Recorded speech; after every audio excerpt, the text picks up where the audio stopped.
शांति। पिछले सत्र में हमने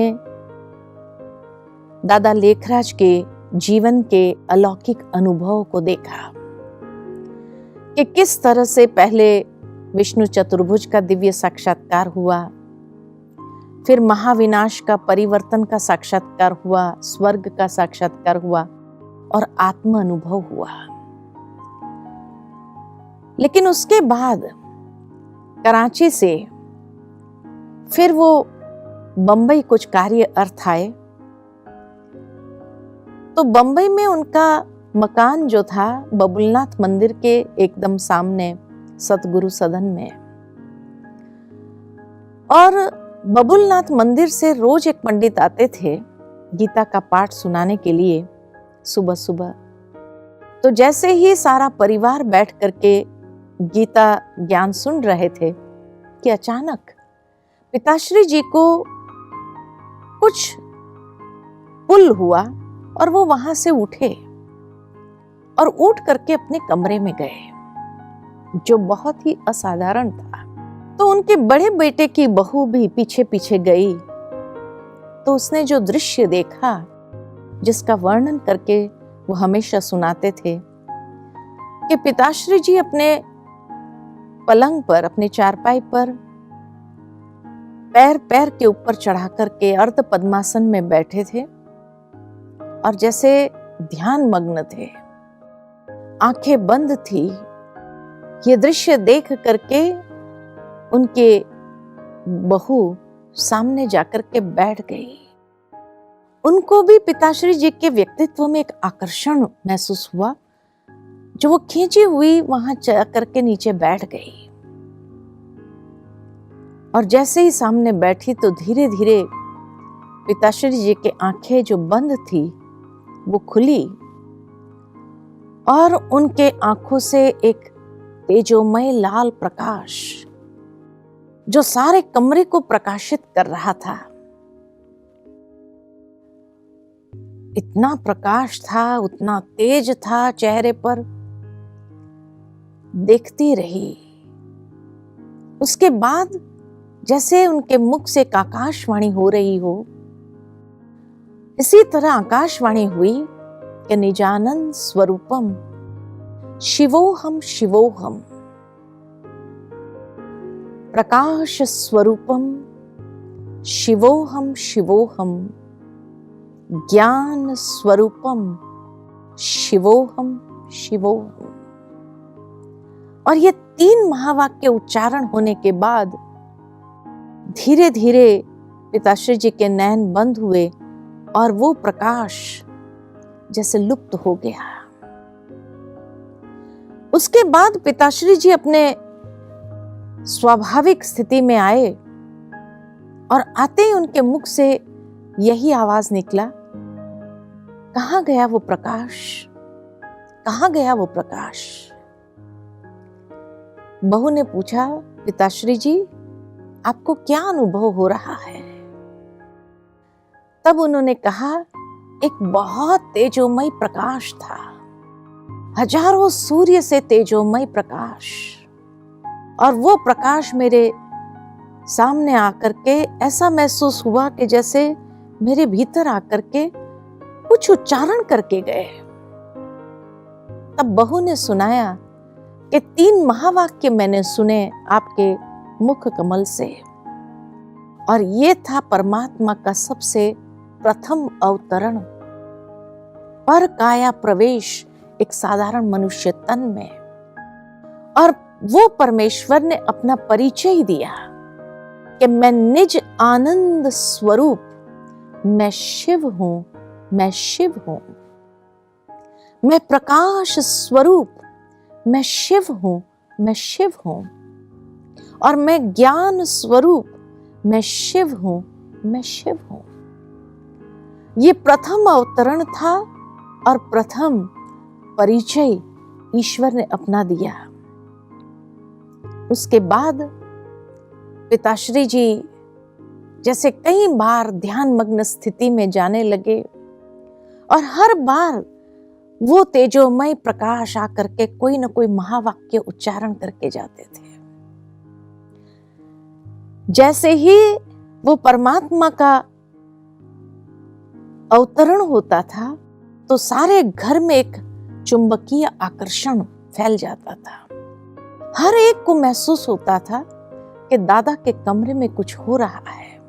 सभी आकर के सामने बैठ जाते थे और धीरे धीरे हर रोज कोई ना कोई महावाक्य उच्चारण होने लगे और इस तरह से एक सत्संग आरंभ हो गया।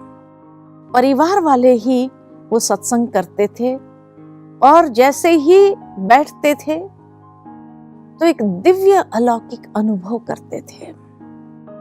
धीरे धीरे अड़ोस पड़ोस के लोग भी आकर के बैठने लगे उस सत्संग में।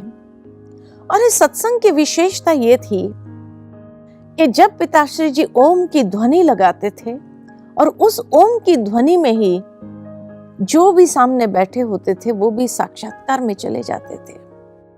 किसी को विष्णु चतुर्भुज का साक्षात्कार होता था, किसी को श्री कृष्ण का साक्षात्कार होता था, किसी को स्वर्ग का साक्षात्कार होता था, किसी को महापरिवर्तन का साक्षात्कार होता था। ऐसे विभिन्न साक्षात्कार होने लगे।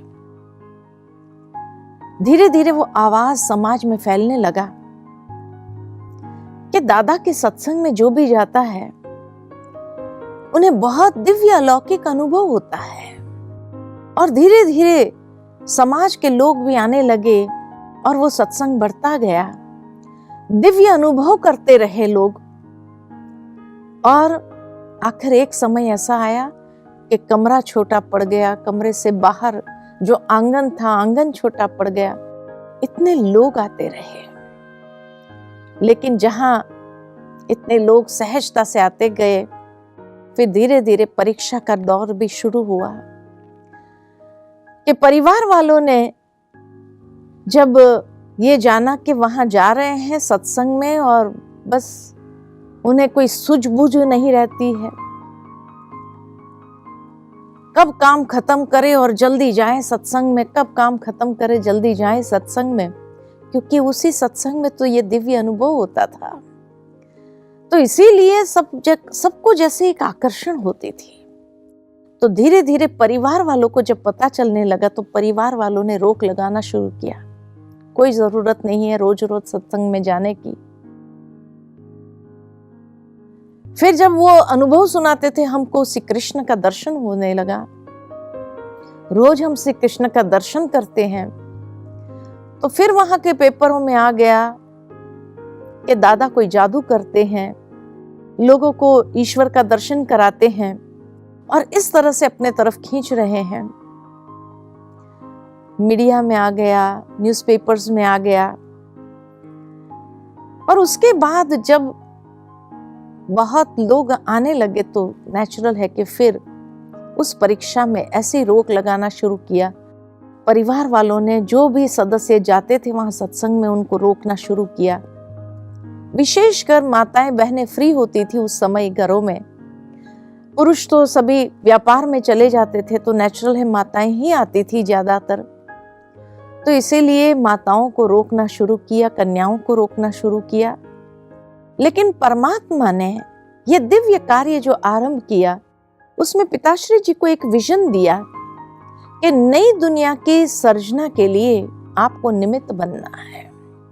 और उस विजन में यह भी बताया गया कि जिस तरह एक माँ अपने बच्चे के अंदर अच्छे संस्कारों का सिंचन करती है, तो नई दुनिया के लिए भी स्वर्ग की सृष्टि की सर्जना करने के लिए माता प्रथम गुरु है। जब वही माता शिव शक्ति बनती है और शिव शक्ति बन करके जो भी भाई बहनें आते हैं उनके अंदर भी अच्छे संस्कारों का सिंचन करेगी, ज्ञान के संस्कारों का सिंचन करेगी, तभी वो नई दुनिया को साकार कर सकेंगे, उस नई सृष्टि की सृजना कर सकेंगे। और ये बात के कारण पिताश्री जी ने मुख्य जो भी बहनें आती थी उसमें से 5 बहनों का ट्रस्ट बना करके सारी अपनी प्रॉपर्टी भी विल कर दी उन 5 बहनों को। और वो 5 बहनें को निमित्त बनाया इस ईश्वरीय कार्य को शुरू करने के लिए, चलाने के लिए।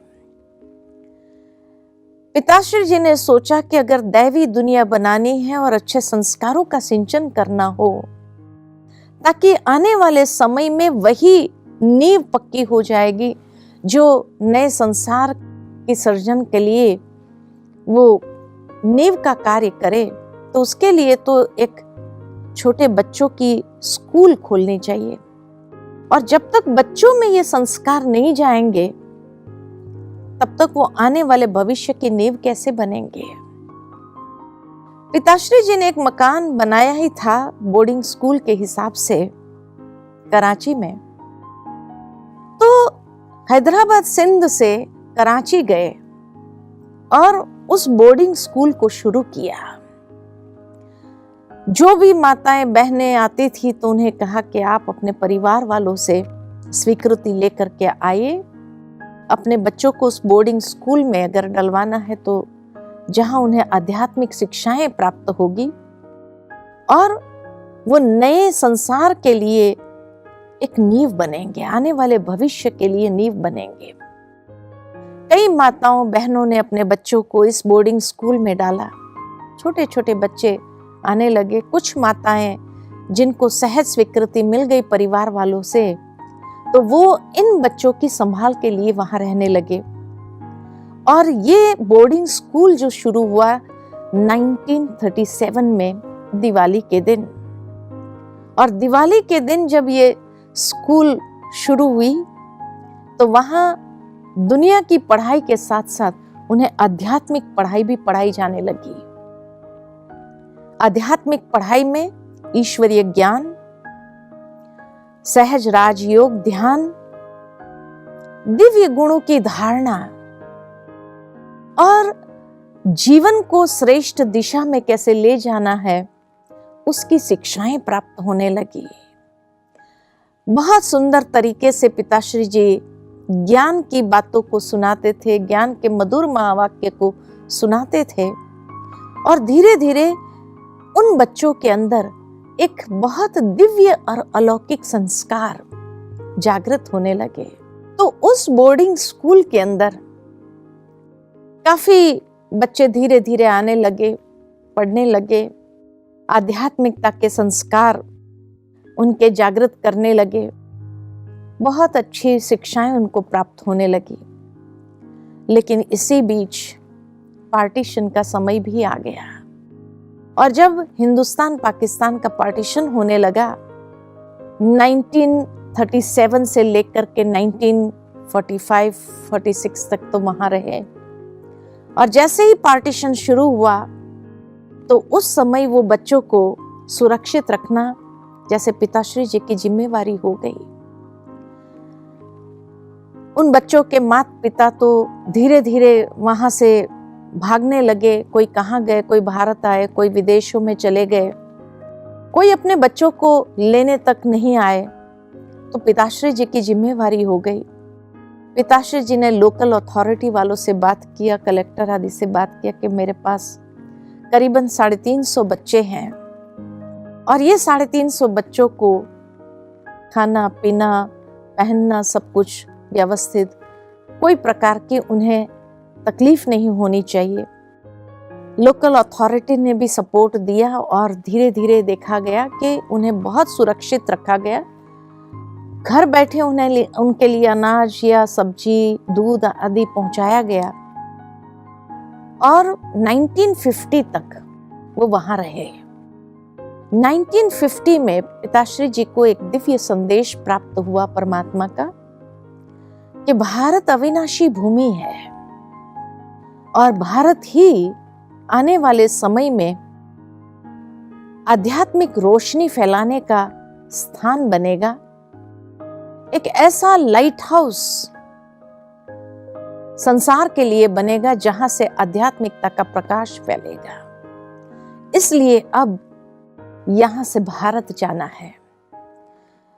भारत में कहां जाना है तो संकेत इतना ही प्राप्त हुआ कि पांडवों की अंतिम तपस्या एक पहाड़ी पर पूरी हुई थी, तो पहाड़ों पर जाना है। तो 4-5 भाई बहनों का मुख्य ग्रुप बना करके पिताश्री जी ने उन्हें कहा कि आप भारत जाइए और आध्यात्मिक पहाड़ी कौन सी है भारत की, उसको ढूंढिए जहां पर हम सबको लेकर के आ सके। 4-5 भाई बहनों का ग्रुप भारत में विभिन्न पहाड़ियों पर जाकर के ढूंढने लगे कि भारत की आध्यात्मिक पहाड़ी कौन सी है। कोई बता ही नहीं रहा था। फिर आखिर जब हिमालय के कई पहाड़ियों पर गए, महाबलेश्वर, माथेरान गए, कई पहाड़ियों को घूमे, लेकिन किसी ने बताया नहीं। फिर जिसको भी पूछते थे तो यही कहते थे, भाई भारत की आध्यात्मिक पहाड़ी कौन सी है ये तो पता नहीं है। मुंबई आए तो उस समय वहां कोई गुरुजी जिनके घर में रहे थे, उनके घर में कोई गुरुजी पहुंचे थे जो सत्संग करा रहे थे। जैसे ही उनको देखा तो गुरुजी ने कहा कि आप तो दादा लेखराज के सत्संग से ही दिख रहे हैं। कहा जी हाँ। तो कहा भारत आ गए क्या? तो कहा नहीं, भारत आना चाहते हैं, लेकिन भारत में आध्यात्मिक पहाड़ी कौन सी है वो ढूंढ रहे हैं। तब वो गुरु ने कहा कि ये तो मुझे पता नहीं कि भारत की आध्यात्मिक पहाड़ी कौन सी है, लेकिन इतना जरूर मालूम है कि माउंट आबू जो है, यहाँ आध्यात्मिक स्थल सारे बने हुए हैं। जितने भी साइट सीइंग स्थान है वो सारे आध्यात्मिक महत्व को लिए हुए हैं। हो सकता है कि शायद आप इसी की बात कर रहे हो। फिर वो ग्रुप माउंट आबू में आए तो सचमुच उन्हें लगा कि यही वो स्थान है। उस समय राजाओं की बड़ी बड़ी कोठियां बनी होती थी, राजस्थान के राजाओं की कोठियां बनी थी, बहुत बड़ी बड़ी कोठियां। जब देखा तो महसूस हुआ कि शायद यही स्थान है, और उसके महत्व को जब देखा तो पता चला कि पांडवों की अंतिम तपस्या अरावली की पहाड़ियों में पूरी हुई थी। और आबू जो स्थान है, यहाँ ब्रह्मा ने सरस्वती को वेदों का ज्ञान दिया था, और बड़े बड़े ऋषियों ने यहाँ तपस्या की हुई है। अत्रि ऋषि, सती अनसुया, दत्तात्रेय, ऐसे महान ऋषियों ने तपस्या की हुई है, तो एक तपस्या भूमि भी है। तो ये देख करके उन्होंने पिताश्री जी को पत्र लिखा कि हमें ये पहाड़ी मिली है जहाँ की विशेषता ये है। उसी समय पिताश्री जी ने कहा कि जो भी स्थान मिलता हो जहाँ 350 को एकोमोडेट कर सके, वो स्थान आप ले लीजिए। तो उस समय भरतपुर राजा की कोठी बहुत बड़ी थी, तो उस स्थान को लिया और वहां से निकल करके ओखा बंदर होकर के भारत में 5 मई 1950 को पहुंचे। लेकिन कहा जाता है कि जब पाकिस्तान को छोड़ा तो उस समय वहां के लोगों ने कहा कि हमसे कोई चूक हो गई क्या, कि आप लोग इस भूमि को छोड़ करके जा रहे हो। तो कहा, पिताश्री जी ने उस समय वहां के कलेक्टर से कहा, नहीं, आपने हम सबका बहुत ध्यान रखा, लेकिन हमें परमात्मा का आदेश हुआ है कि भारत जाना है, इसीलिए हम जा रहे हैं। तो 1950 में भारत में स्थानांतरण हुआ और यहाँ आबू की ये पावन अरावली की तपोभूमि में आकर के सभी बच्चों को भरतपुर राजा की कोठी में उन्होंने निवास लिया। तो इस तरह से आगे फिर आबू से किस तरह से सारे संसार के अंदर ये प्रजापिता ब्रह्मा कुमारी ईश्वरीय विश्वविद्यालय का कार्य चला, उसको आगे के सत्र में देखेंगे। और आज यहाँ तक ही। ओम शांति।